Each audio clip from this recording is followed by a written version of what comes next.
Well, today I had to comfort a dying seal. It was attacked by some kind of shark, probably a great white, and I guess it broke its back, and it was still alive. It barely gnawed on it, but yeah, and it sucked because this thing was so sweet.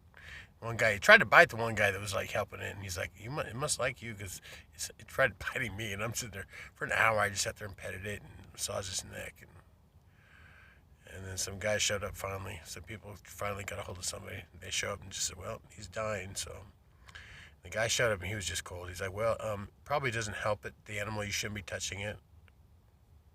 This is a mammal. This thing, they understand comfort. They had mama with titties and milk, so they understand compassion and comfort. It's an animal, but it still understands that affection. And it was dying. And yeah. So anyway, that sucked. And I met some really sweet people that were there just trying to help out too, and they're really sweet human beings. I'm just like, ugh. I'm so used to not being around that, and it's funny because my power as an empath was so bad that just I would have never done that before. I would have never put myself in a crowd like that or tried to get involved because it's so painful if you're not in control of it, right?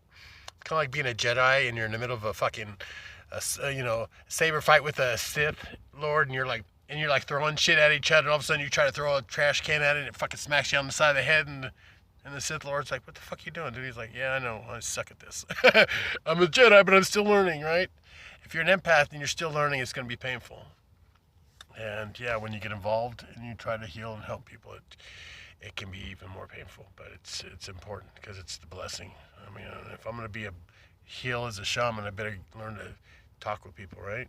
Get off my mountain and start hugging and speaking good words to people. And anyway, and helping wounded seals before they get put to sleep. Anyway, I love you and have a wonderful Christmas. And it's going to get better, and it's all right. Like I said, I met some amazing people today. It was a weird, odd mix. Anyway, I love you. Have a wonderful day.